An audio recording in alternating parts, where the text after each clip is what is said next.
Vamos a cumplir todos los compromisos. No les voy a fallar. Y quiero pasar a la historia como un buen presidente de México. ¡Sí se pudo!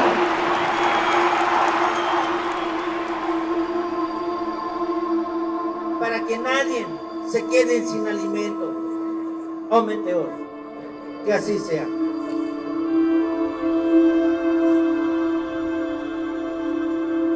Se dijo mucho en el caso de Ayotzinapa que se tenía que cuidar al ejército, porque se tenía que cuidar la institución. No, se está investigando. Vamos a saber todo lo que sucedió y se va a castigar a los responsables. Esa es una deuda que tengo con el pueblo de México. Es una herida abierta que vamos a cerrar.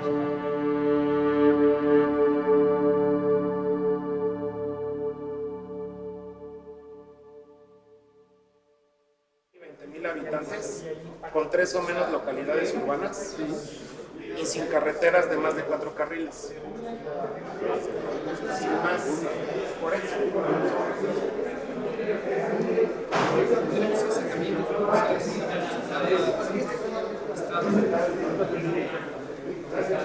Pero la idea es iniciar la reunión. Les informamos, como ya se dieron cuenta, que está aquí Jiménez. Él es de absoluta confianza. Además, nosotros no tenemos nada que ocultar. La regla de oro de la democracia es la transparencia. Entonces va a estar aquí grabando porque quiere hacer un documental, quiere saber cómo trabajamos y lo invitamos a esta reunión.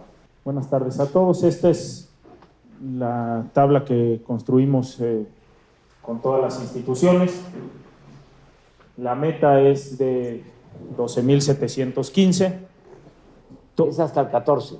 Es hasta el 14. El próximo viernes. Próximo viernes.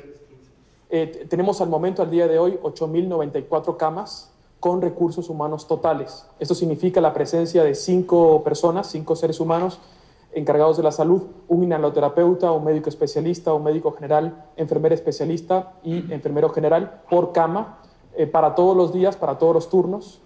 Es un número importante de recurso humano por cama. Seguimos, señor, con la capacitación. Al día de hoy llevamos 36,365 recursos humanos capacitados en este esfuerzo para la atención de pacientes COVID. 8,094 camas completas. Completas con recurso humano. Los 6 turnos. Exactamente. La Ciudad de México, antes del COVID, tenía 145 camas de terapia intensiva. La Ciudad de México, que es la entidad con mayor número de camas de terapia intensiva de todo el país. Y en 2 semanas hemos superado casi 10 veces ese número de camas formadas con recursos humanos óptimos y distribuidos en todo el país. En Cuautla le mandamos 50 camas que teníamos ya y ese hospital lo vamos a abrir. Hoy ya están ahorita los militares acarreando las camas a Cuautla y lo podemos abrir el lunes ya, el de Cuautla. Ya estamos trabajando en eso también. Habíamos dicho que en Cancún eran 7 días del pico y en Tijuana eran 4. En realidad se prolongó esta meseta y actualmente la ocupación es 74% con 26% de disponibilidad. Lo otro, ya para terminar, es el que no caigamos en ninguna provocación. Están los conservadores ahora sí, muy desquiciados. Entonces, no hay que confrontarlos tanto, o confrontarlos, pero hablar despacito y, o sea, relajado.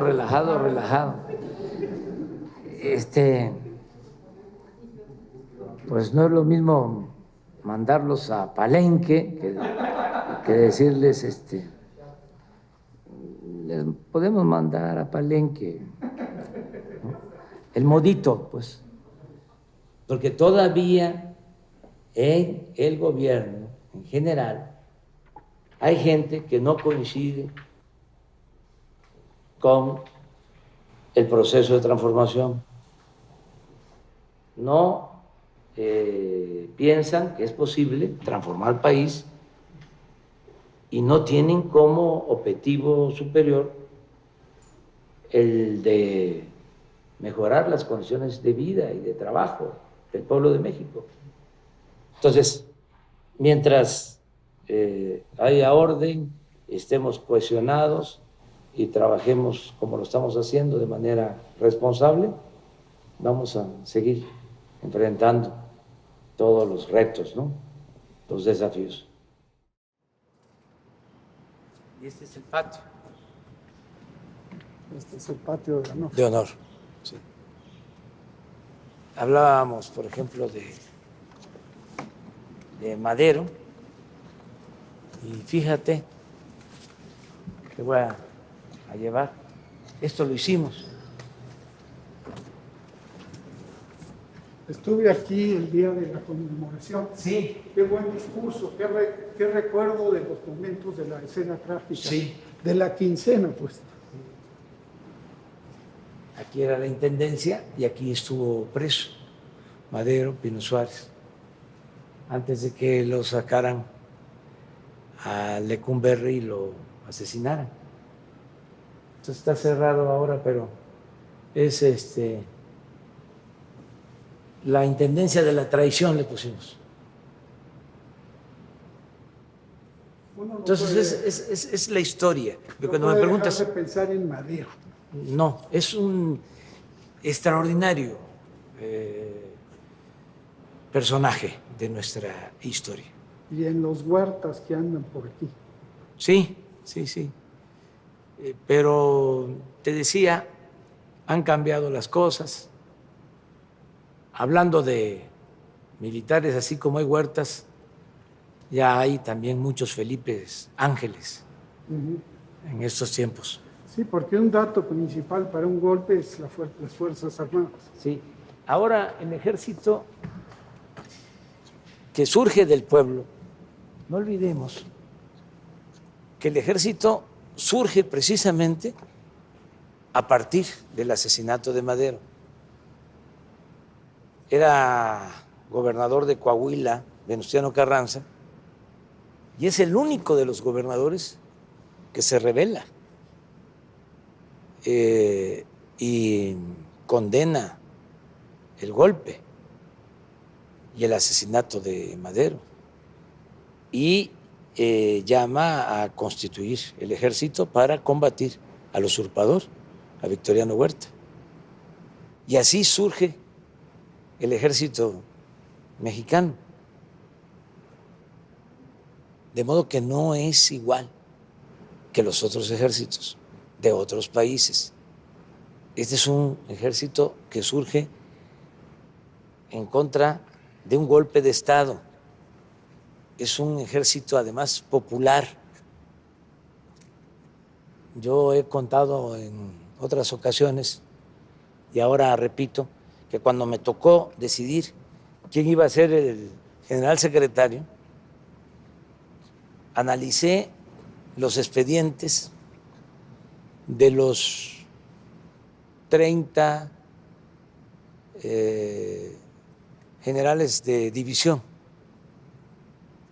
que habían para optar por uno. Y además hice un análisis profundo, apliqué cuestionarios de distintas maneras, porque tenía yo que tener cuidado en el nombramiento. Una de las cosas que me llamó la atención es que de los 30 generales de división, la mayoría hijos de campesinos, hijos de mecánicos, como es el caso del general Luis Crescencio Sandoval, por el que decidí, hijo de un maestro mecánico.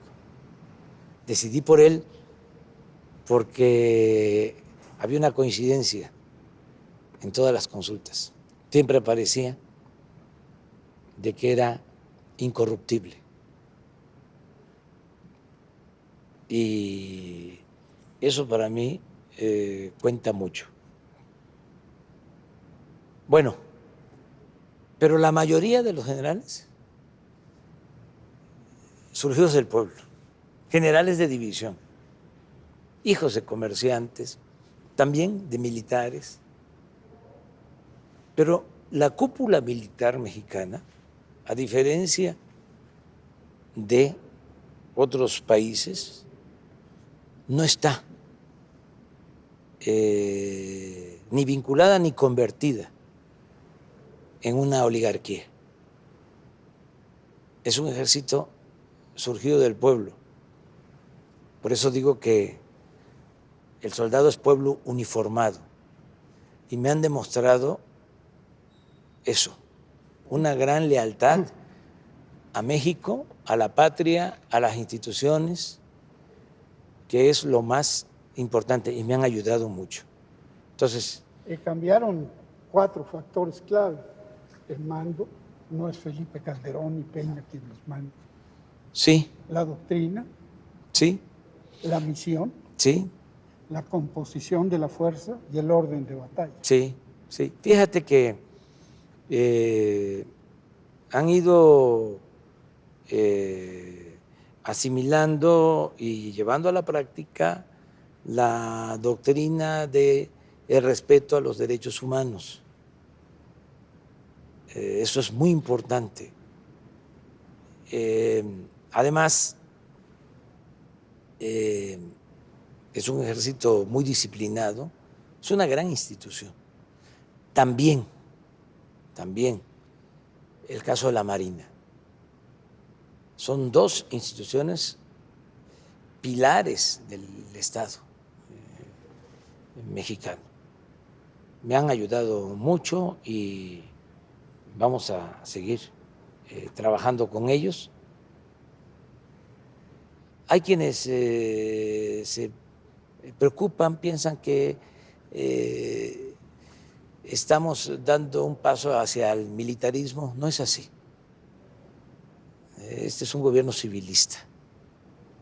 Y el mismo ejército así lo entiende y respeta al mando civil. Yo soy, de acuerdo a la ley del ejército, el comandante supremo de las Fuerzas Armadas, y son respetuosos. Todo se me consulta. No actúan sin consultarle al presidente, y con mucha lealtad. Este es el patio central y aquí están los murales que pintó Diego Rivera en la época del presidente Obregón, y siendo secretario de Educación Pública José Vasconcelos. A mí me pasa una cosa, extraño, hay otras revoluciones que ocurrieron. Hay transformaciones, es un eufemismo, es revolución también.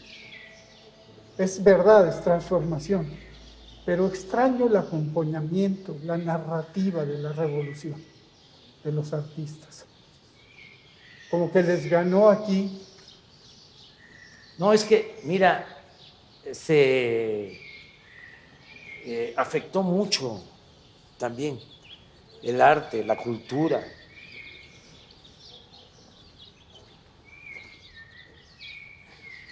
El mundo de la intelectualidad. Algo parecido a lo que hablábamos sobre la comunicación. Entraron en decadencia, no hay los nuevos escritores que narren con profesionalismo, con objetividad y con buena prosa lo que está sucediendo. Los que quedaron, pues pertenecen al antiguo régimen. Y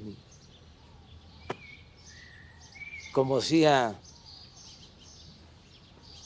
un crítico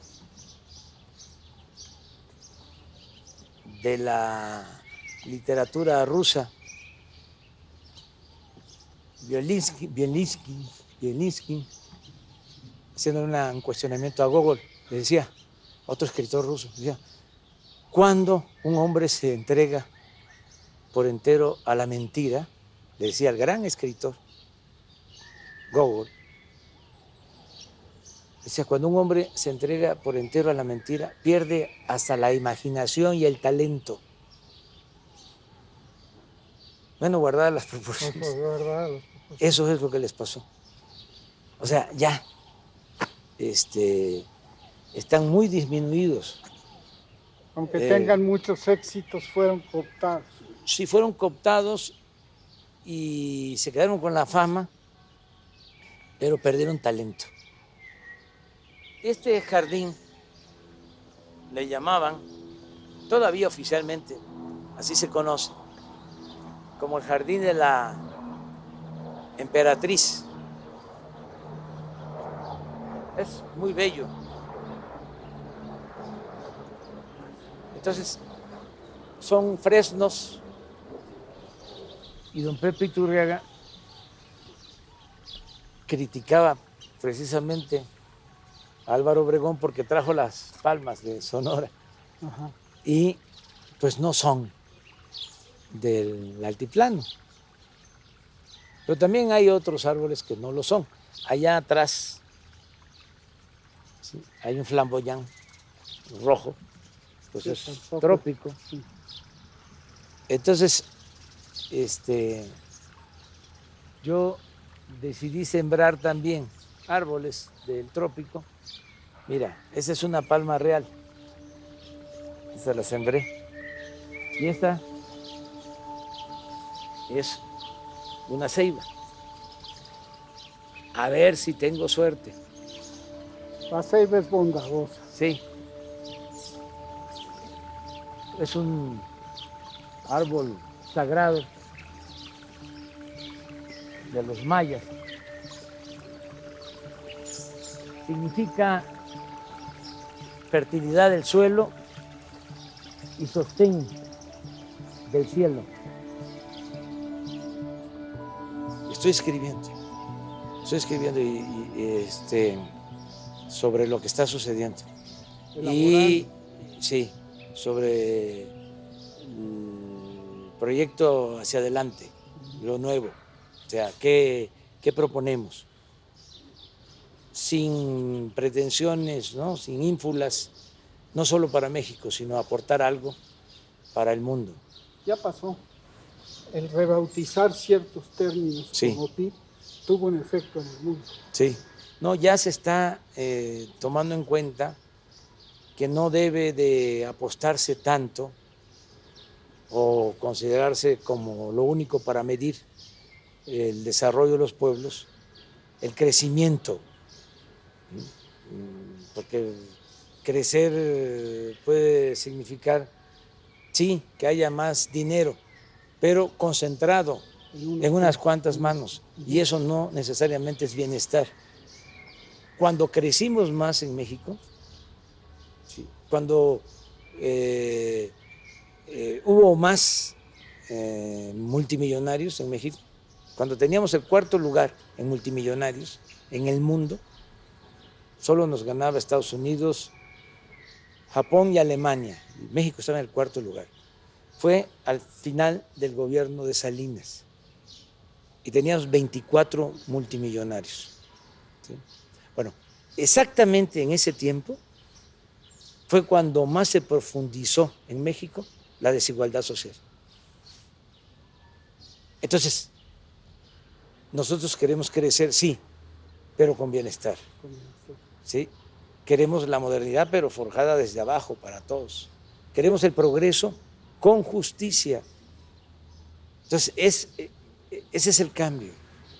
O sea, eso es lo que queremos aportar. O sea, y además demostrar que se puede, que es viable y que es muchísimo mejor que el modelo anterior, sobre todo lo que se usaba para enfrentar las crisis recurrentes, ¿no?, que se daban durante el periodo neoliberal.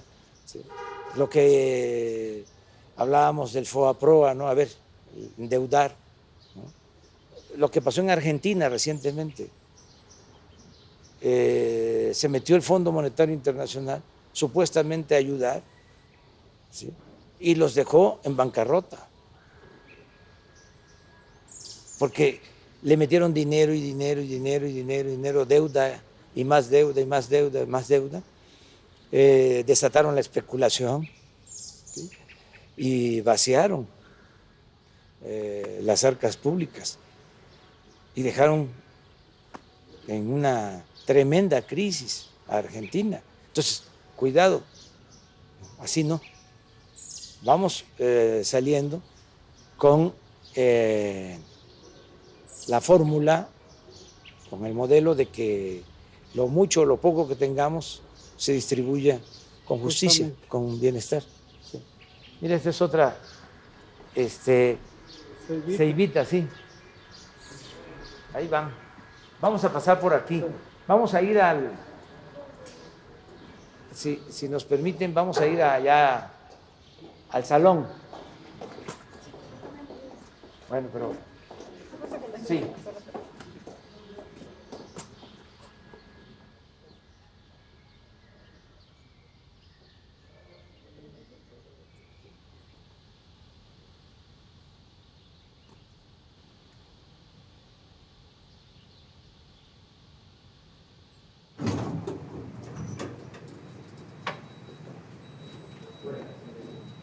Mira, toda esta parte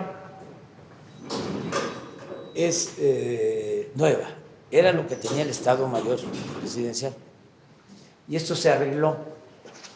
Si te das cuenta, estuvimos allá en la parte histórica, pues, ¿sí?, y esto ya estaba impactado, moderno, entre comillas, no así, eran oficinas. Entonces se arregló, se abrieron los espacios. Si ves los cuadros, son de los artistas. Aquí está Palenque, mira. De los artistas que pagan impuestos Con su obra. con su obra. Todo esto es de Hacienda. Pero se arregló esto.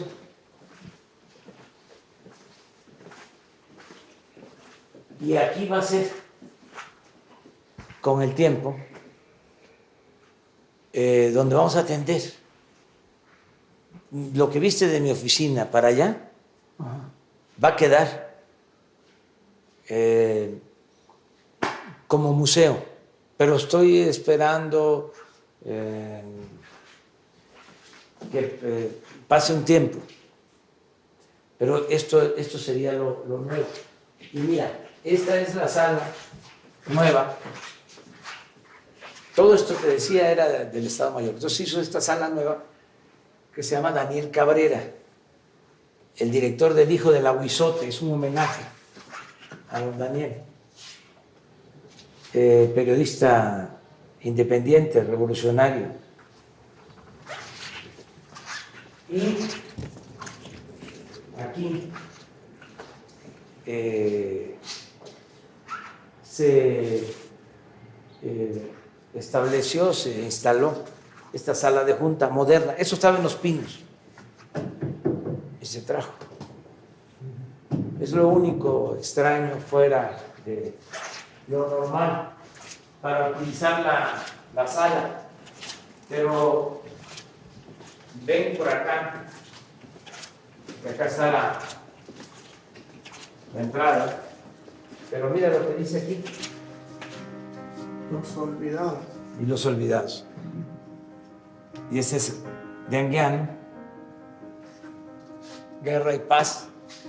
Y aquí empiezan dirigentes revolucionarios como Catarino Garza, Carmen Cerdán, otro tipo de dirigentes importantísimos, casi olvidados, ¿no?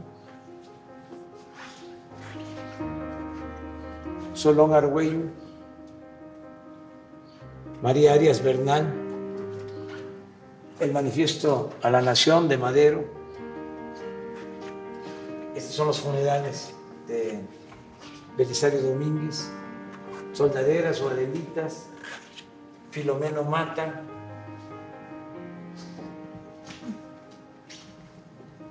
Felipe Ángeles, Juana Belén, Librado Rivera, magonista. Mira esto Es una maravilla. de Villa. Ricardo Flores Magón,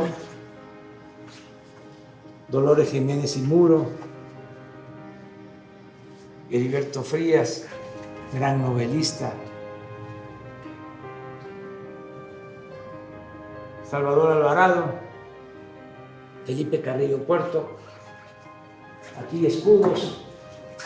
Mira esta carta que es importantísima.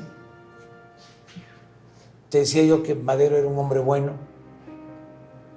Aquí está exonerando, le está concediendo indulto a Félix Díaz. Félix Díaz. Esta es fuertísima. Esta es una original de Venustiano Carranza. Te hablaba yo de lo bueno de Carranza, tiene muchas cosas buenas, pero mira lo que decía el artículo 3 de este decreto. Cualquier ciudadano de la República puede aprehender a los cabecillas Francisco Villa, Rafael Castro y Pablo López y ejecutarlos sin formación de causa, levantando un acta en que se haga constar su identificación y fusilamiento. Este es del 14 de enero de 1916. Qué bueno. Patente de Pozo. Sí, también. Paulino Martínez, otro periodista, el general extraordinario, Heriberto Jara, veracruzano, Nelly Capobello, Amalia Caballero. Mira esto, es una escultura de la soldadera. Esto es una cosa bellísima de Clausel, gran periodista, antiporfirista, estuvo en la cárcel, se escapó de la cárcel, se fue a Francia, conoció a Monet, fue su maestro, Monet, gran pintor, extraordinario pintor. Cuando regresa, cambia y estuvo con Huerta. Y tengo aquí este cuadro, esta pintura, porque Clausel es un artista de primer orden, lo que suele pasar también. Artistas progresistas, revolucionarios, que se cansan de ser consecuentes y caen redonditos ante el canto de las sirenas. Eso le pasó a Díaz Mirón y a muchos otros. Y también siempre recuerdo que Orozco, José Clemente Orozco, gran muralista, era porfirista, estaba en contra de Madero y se volvió revolucionario, gran muralista. O sea, hay que juzgar a los hombres, a las mujeres, cuando se mueren. Si no hay héroes vivos. Mira, revueltas. Josefina Vicén, gran escritora, Valentín Campa, Elena Garro, Álvarez Garín, Raúl, qué emoción verlo aquí. Frida Kahlo.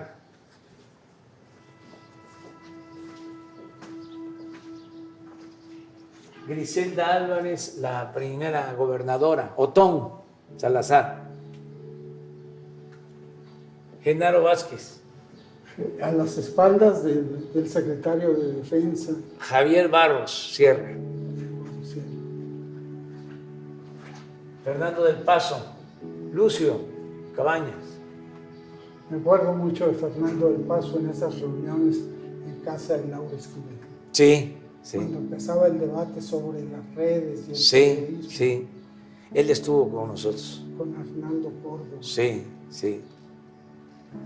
Salvador Nava, Demetrio Vallejo, Alberto Castillo, Hugo Gutiérrez Vega, Chema Pérez Gay, Monsi, Estos dos son entrañables. Monsi, Esos hasta nudo en la garganta. Avilés Jaime, Ajá. Julio Scherer.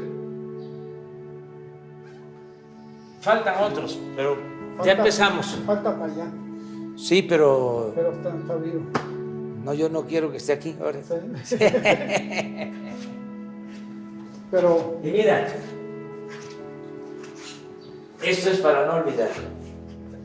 También es sanguiano. Me siento acá.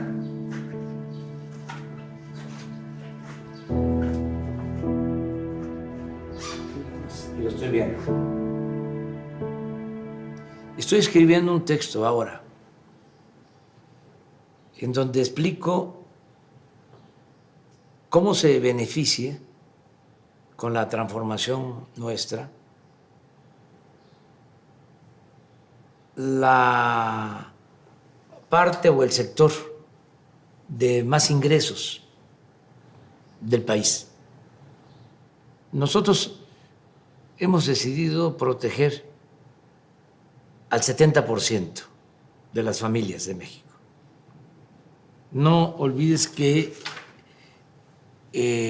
hay una estructura piramidal en la sociedad mexicana. Es así. Entonces,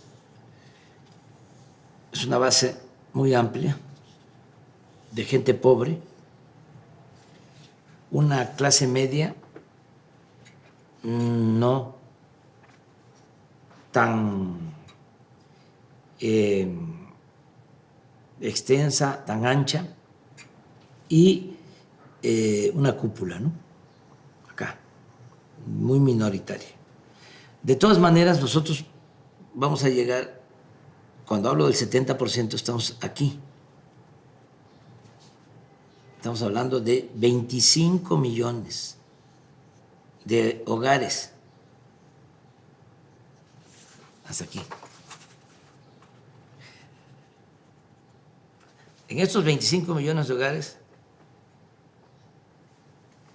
están llegando apoyos.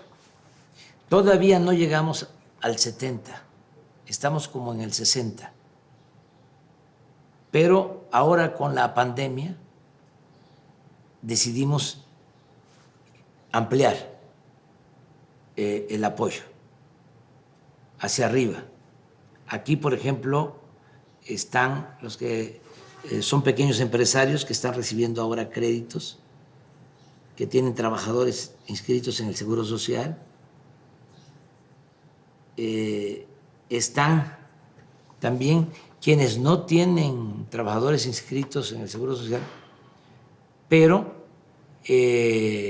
tienen negocios pequeños, están recibiendo también créditos, apoyos.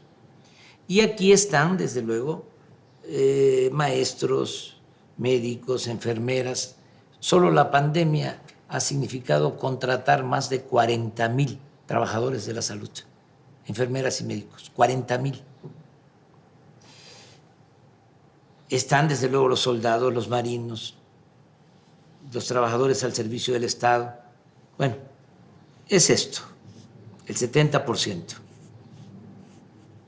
que les va a llegar cuando menos una ayuda del gobierno. A estos de la base, a estos les va a llegar, les está llegando más de una ayuda por familia. Ahora es, ¿qué hacemos con los ricos? Con el 30%, que no son ricos, porque acá llegamos hasta la clase media, y este 30% sería clase media alta y alta. ¿Pero qué hacemos? Bueno, los estoy convenciendo, y sobre eso estoy haciendo un ensayo, de cómo se benefician también ellos. Porque el gobierno tiene la obligación de atender a todos, nada más dándole atención preferente a los pobres. Pero eso es por el bien de todos. Bueno, ¿qué les estoy diciendo al 30%, ¿no? De lo alto de la pirámide? ¿Qué les ofrece la transformación?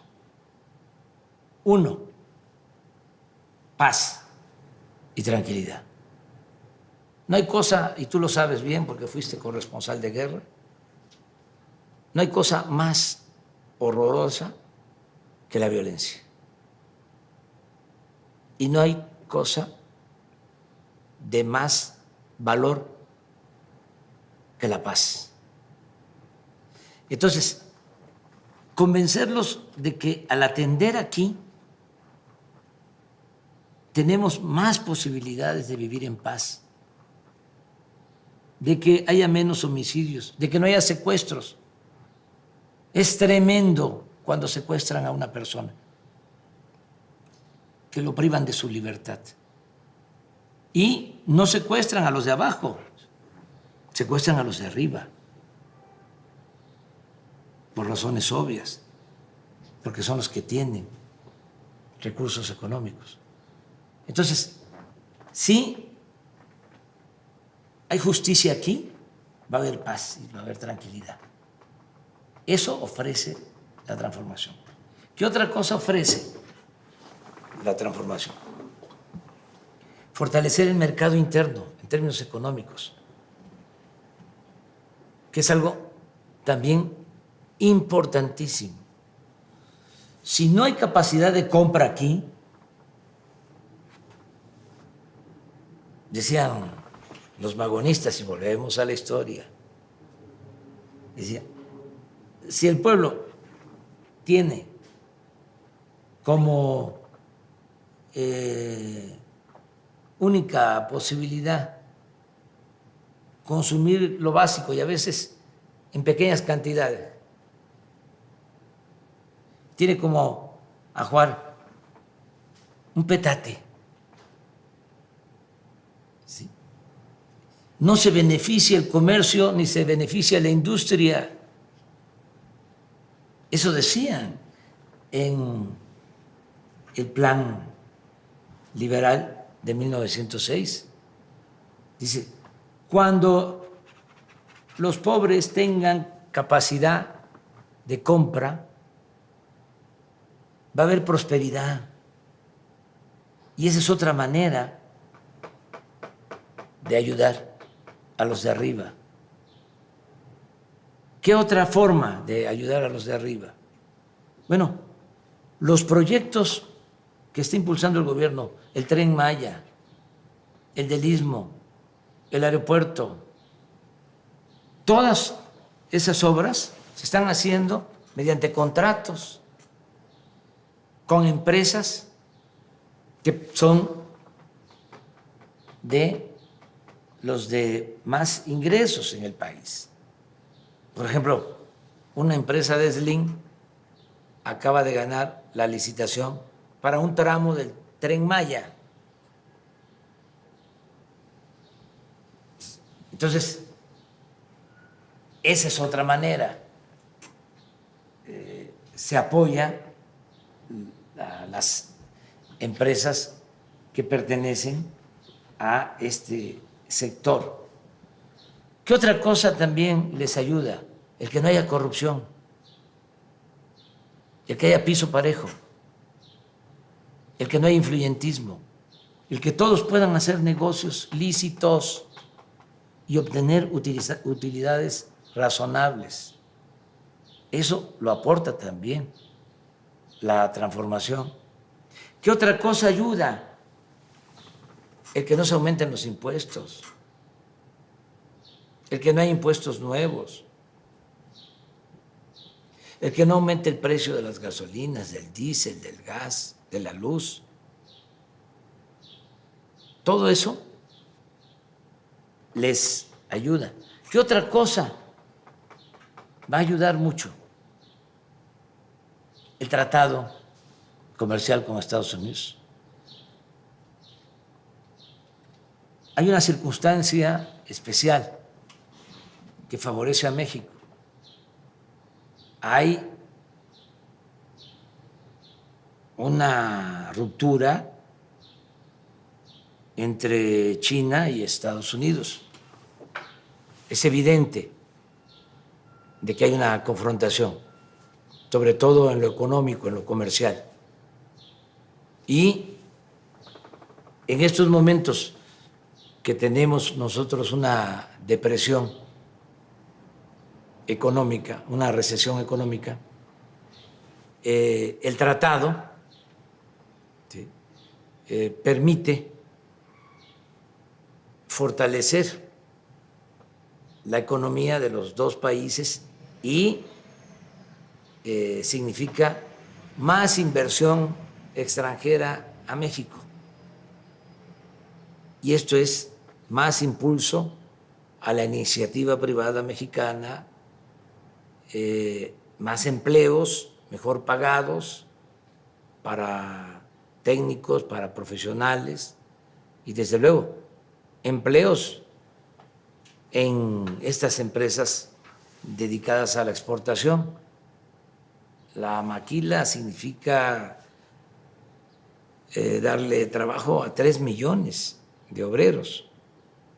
La industria automotriz de México genera 1 millón de empleos y es tanta la integración de cadenas con Estados Unidos, de cadenas productivas, que hasta la industria bélica de Estados Unidos depende ya de partes que se fabrican en México. Entonces, todo esto va a ayudar a este sector. Por eso, la transformación se necesita y es benéfica y los voy a convencer a que se monten en una revolución, a que participen porque es en bien de todos. Son pues conservadores, no quieren apostar a lo nuevo. El conservadurismo es eso, es mantener el statu quo, mantener privilegios, no cambiar.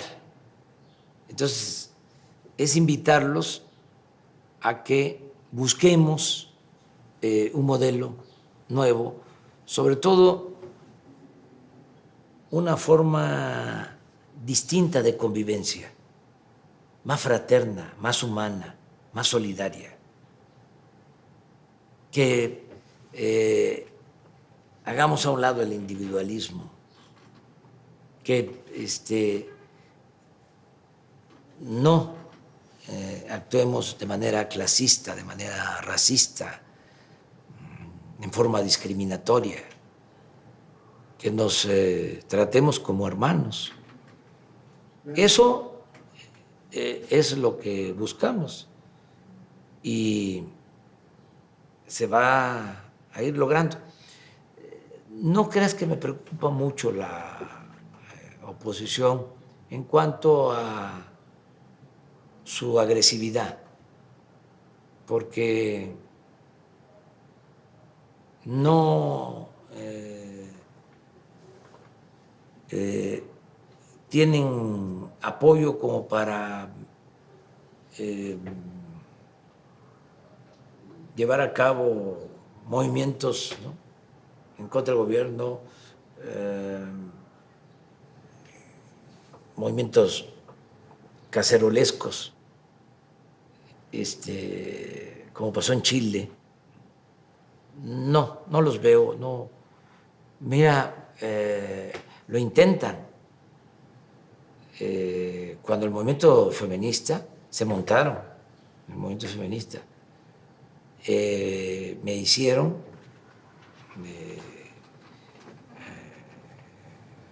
parecer como contrario al feminismo y sobre todo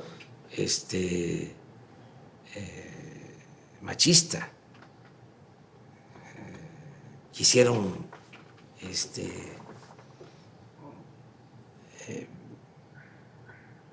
motivar pues ese sentimiento. Me di cuenta de que estaban actuando con oportunismo. El feminismo es un movimiento legítimo, justo, pero aquí se trataba de afectar al gobierno. De repente se volvieron feministas los más retardatarios, ¿no?, del país. Y salimos adelante, afortunadamente.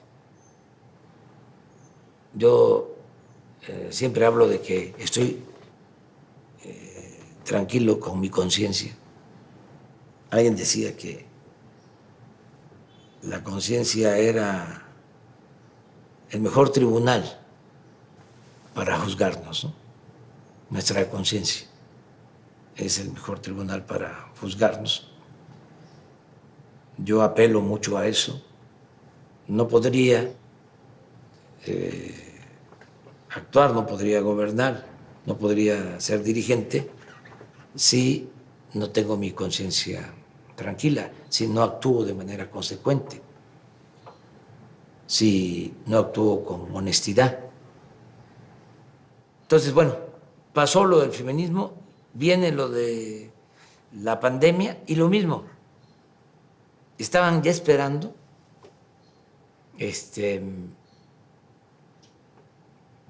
las escenas de horror, la saturación de hospitales, los muertos. Bueno, Proceso sacó un horno crematorio en su portada hace como 3 o 4 o 5 días. El Universal hizo una nota diciendo: están llenos los hornos crematorios. O sea, muy dramático, mostrando mucha desesperación, mintiendo, escandalizando, atemorizando. Un periodismo amarillista. Y todo por el enojo que tienen, por los cambios, por la transformación. Vamos nosotros a seguir garantizando las libertades. Eso es muy importante. Y volvemos a nuestros héroes, a las lecciones. Juárez decía: nada por la fuerza, todo por la razón y el derecho. No limitar las libertades, no censurar, casi decir prohibido prohibir, no imponernos por la fuerza, convencer, persuadir y tener paciencia.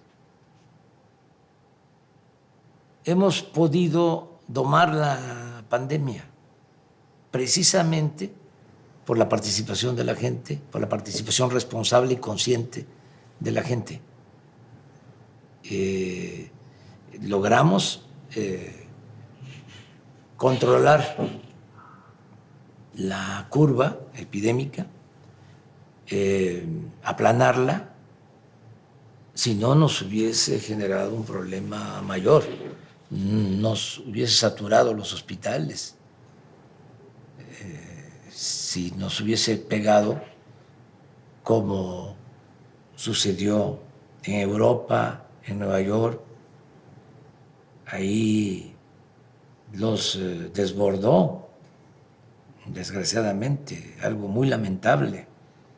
Nosotros tuvimos suerte de que nos llegó más tarde y nos preparamos, porque ya habíamos empezado a levantar el sistema de salud pública, pero estaba todavía enclenque, en el suelo.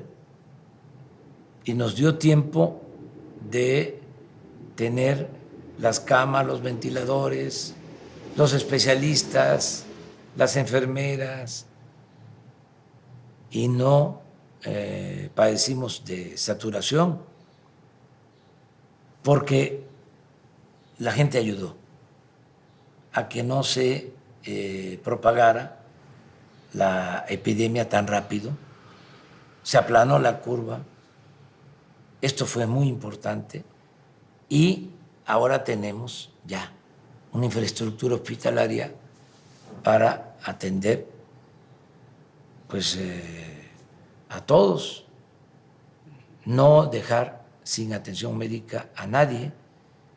Esto se hizo rápido. Además, tuvimos también la suerte de que no se presentara la epidemia en todo el país al mismo tiempo, sino se está manifestando de manera regional. Es decir, empezó aquí, afectó más a Cancún, Quintana Roo, a Villahermosa, Tabasco, Culiacán, Sinaloa, Tijuana, Baja California, pero ya en esos estados y en el Valle de México ya está empezando el descenso, y en otras ciudades, en otros estados se está incrementando, pero esto nos permite también ya poder movernos, ayudar de un lugar a otro, llevar los médicos, llevar los equipos. Se logró, repito, todo esto por la participación consciente de la gente, sin autoritarismo. Por eso estoy hablando de que el pueblo de México está dando un ejemplo mundial. Es un pueblo ejemplar, medalla de oro y medalla de plata a las enfermeras, a los médicos, a los camilleros, a todos los trabajadores del sector salud, que se han portado muy bien. Y el bronce para los que han conducido el proceso. Cuando hubo una reunión por video, un encuentro por telecomunicación con los jefes de Estado del G20, los 20 países con más importancia económica en el mundo, me tocó hablar, y una de las cosas que les dije es de que nosotros habíamos dejado la conducción de la estrategia para enfrentar la pandemia en manos de los técnicos, de los médicos, de los científicos, porque los políticos no éramos todólogos, sabelo todo. Y la verdad que eso nos ha ayudado mucho, porque tenemos muy buenos profesionales de la salud, empezando por el secretario de Salud. Es una eminencia, Premio Nacional de Ciencia, el doctor Jorge Alcocer, médico investigador del Instituto de Nutrición del más alto nivel académico. El subsecretario Hugo López-Gatell, lo mismo, especialista, bien formado médicamente, pero además con un añadido, una ventaja que no es poca cosa, es un hombre culto, es un buen especialista médico y además es un hombre preparado, con cultura general y con capacidad de exposición. Es didacta, es pedagogo, es un maestro. Esto nos ha ayudado mucho. Desde el principio decidimos poner orden. No vamos a hablar todos. Y me tocó designar a Hugo como vocero y estuvieron de acuerdo quienes forman parte del equipo del sector salud. Y insistí mucho en que actuáramos con responsabilidad y que hiciéramos a un lado el protagonismo y que se cuidara la información. Un vocero, y lo ha hecho muy bien. Eso tiene muy molestos a los conservadores, porque quisieran que actuáramos con desorden, que no se informara como se está haciendo todos los días, con claridad, sin ocultar nada. Apostaron primero, en el caso de Reforma, a que estábamos engañando, que se ocultaban los muertos. Imagínate eso. O sea, qué nivel de inmoralidad, de falta de ética. Y todavía lo secunda el New York Times, que como te dije, es famoso, pero sin ética, o sin la ética suficiente, actuando con mucho desparpajo, con poca responsabilidad. Entonces, al tener información constante con la gente, pues no les ha funcionado pues, el medrar, el lucrar con la tragedia. No se me va a olvidar que estaba yo en una gira antes de entrar a la cuarentena. Fui a la Costa Chica de Guerrero y regreso,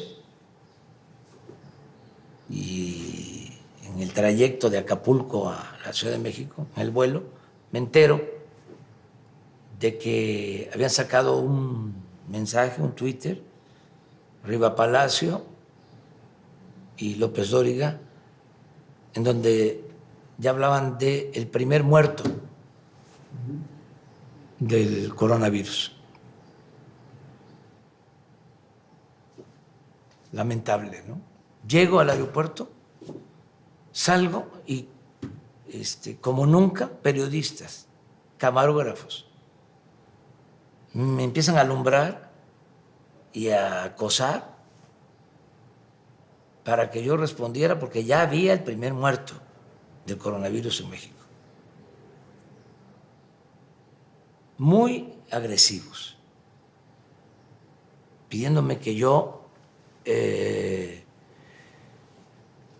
manifestara mis condolencias a los familiares.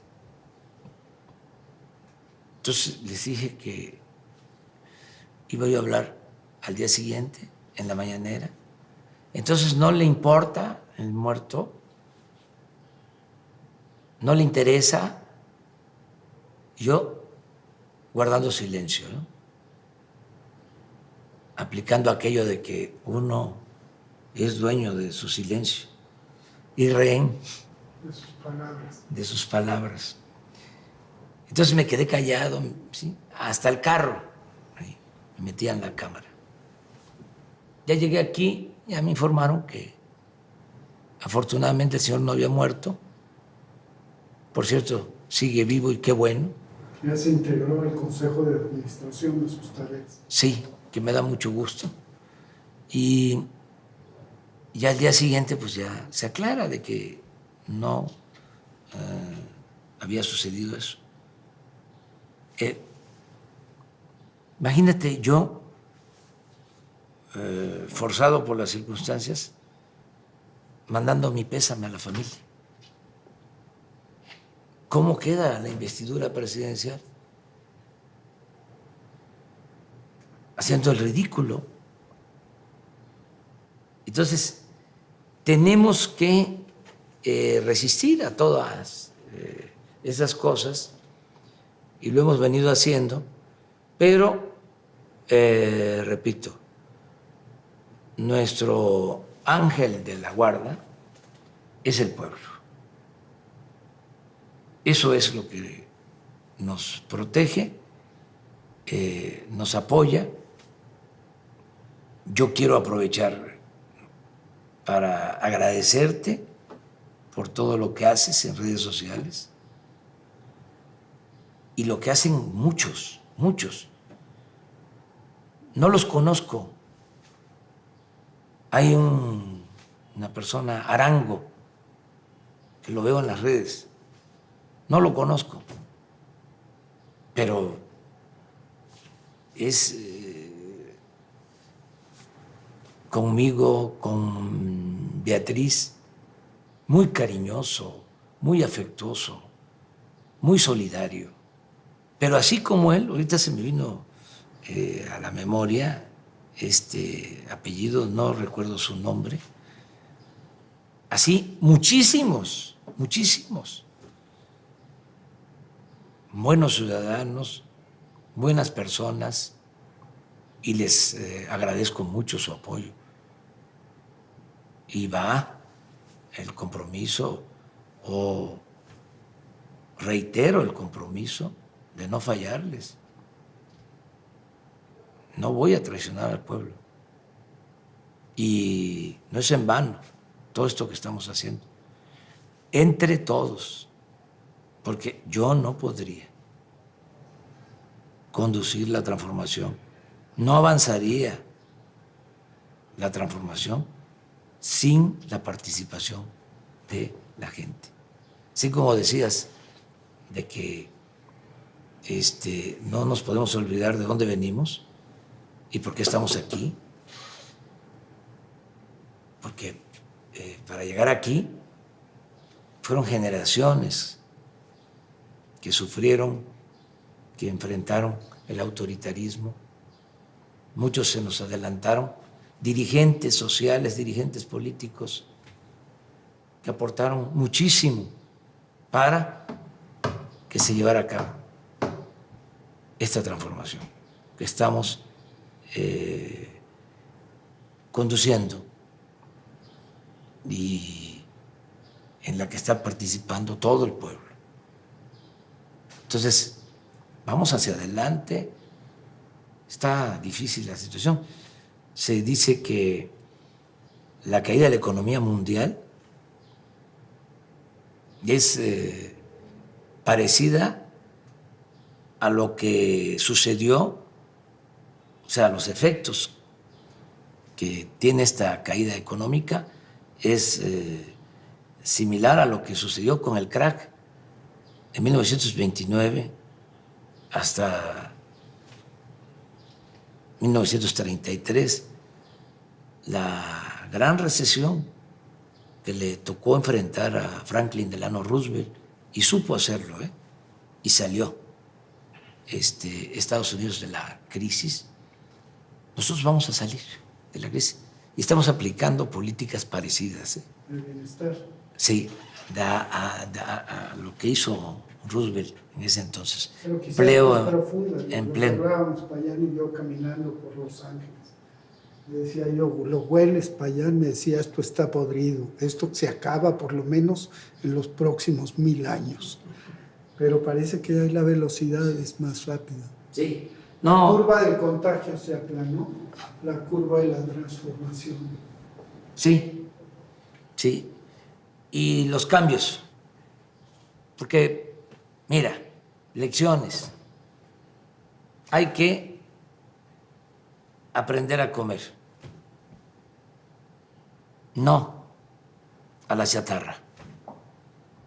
Porque el coronavirus afecta más cuando se tiene diabetes, cuando se tiene hipertensión.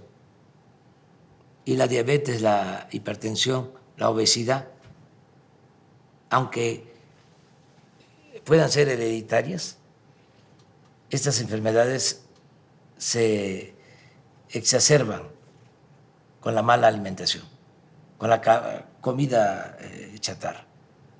Entonces, ya eso es obligado.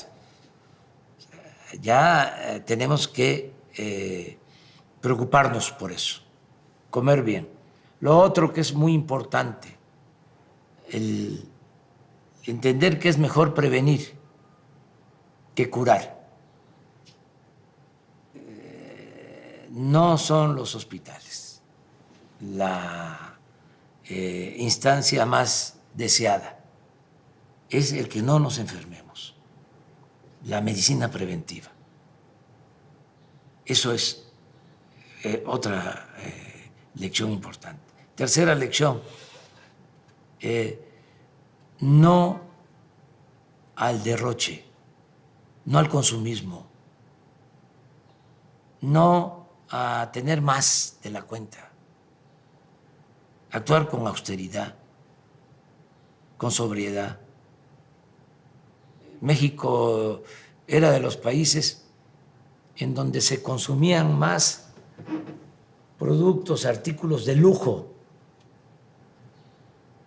Todo eso tiene que cambiar. Tenemos que vivir con lo indispensable, con lo necesario, no a lo superfluo, no al lujo barato.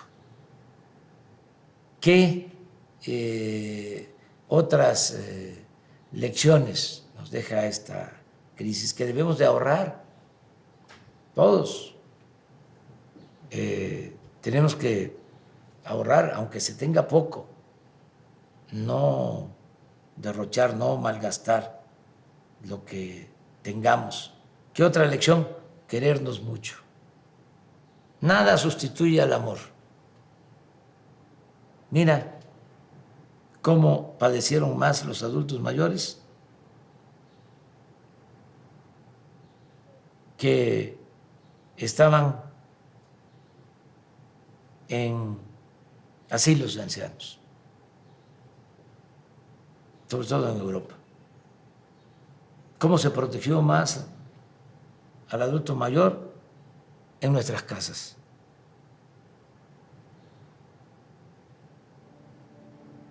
Unirnos más familiarmente. La familia, quedó demostrado, es la institución de seguridad social más importante del país.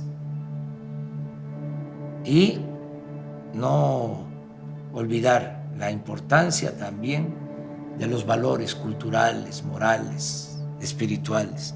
Son lecciones, enseñanzas de esta crisis del coronavirus. Este va a ser mi despacho. Estoy arreglando para no usar aquel, para dejar libre aquel. Vamos más para que termines de ver la parte histórica. Nos faltan 2 salones, 3. Puedes pasar por aquí. Esta es la parte histórica. Aquí empieza. Se comedor. Mira esto. Qué barbaridad. Esto sí es de la época del Imperio. Era el comedor imperial. Y esto es morisco. Y aquí por atrás entra el despacho.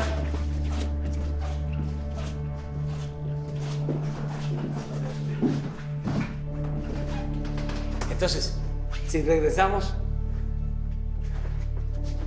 todo esto va a quedar De museo. sí, con un tiempo. Todavía no.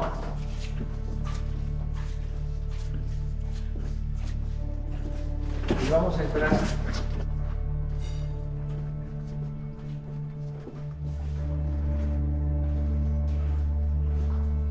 a las nuevas oficinas por acá. Todas estas obras, eso es lo que te comentaba, se colgaron, eran de Hacienda. Me ha ayudado mucho Beatriz en decorar. De la curaduría. Sí.